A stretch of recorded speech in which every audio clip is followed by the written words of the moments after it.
Hi అండి, అందరికీ నమస్కారం. నేను సౌజన్య.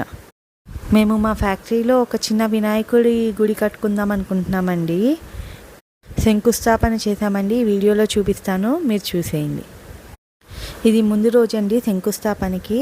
ముగ్గు పోస్తున్నాం. మళ్ళీ అప్పటికప్పుడు హడావుడి కాకుండా ఉండడానికి జస్ట్ మార్కింగ్ చేసుకుంటే మనకి క్లియర్ ఐడియా ఉంటుంది ఎక్కడ ఏంటి అనేది. నేల కొంచెం గట్టిగా ఉండడం వల్ల మనము కొంచెం ముందే వాటర్ అది పెడితే నెక్స్ట్ డేకి బాగా ఈజీగా తవ్వడానికి వస్తుందని ముందు రోజే ఆ ప్లేస్లో కొంచెం నీళ్ళు అవి పెట్టామండి. సో నెక్స్ట్ డే ఈజీ అయిపోయింది. మేము సిద్ధి వినాయకుడిని పెడదామని ఆలోచన చేశామండి.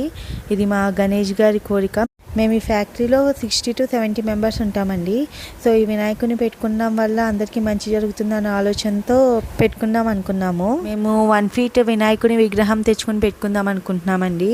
రిఫరెన్స్ వచ్చేసరికి మా దగ్గరలో ఒక ఫ్యాక్టరీలో కూడా వినాయకుడిని పెట్టుకున్నారండి. అది విజయ గణపతి వినాయకుడు.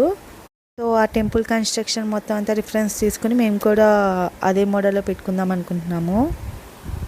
రిఫరెన్స్ ఇమేజ్ వచ్చేసరికి నేను లాస్ట్లో పెడతానండి. ప్రతిష్ఠ వచ్చేసరికి June 15th తర్వాత పెట్టుకుందాం అనుకుంటున్నాము. అప్పట్లోపల టెంపుల్ కన్స్ట్రక్షన్ కూడా జరుగుతుందని చెప్పి మేము మా ఫ్యాక్టరీలో వర్కర్స్ అందరం కలిసి మేము కొబ్బరికాయ అవన్నీ కొట్టామండి. అందరం కలిసే చేసుకుంటాం మేము ఏ పని చేసినా. మా ఫ్యాక్టరీలో ఎంప్లాయీస్ వాళ్ళ పిల్లలు కూడా ఉన్నారు. ఆ పిల్లల చేత కూడా మేము కొట్టించాము. వాళ్ళతో పాటు మా అభిజిత్ బాబు కూడా కొట్టాడు. అంతా ఏ విఘ్నం లేకుండా జరగాలి అని చెప్పి కోరుకున్నాము. తర్వాత మేస్త్రి గారు కూడా వచ్చి ఆయన కొంచెం పని చేశారు శంకుస్థాపన రోజు.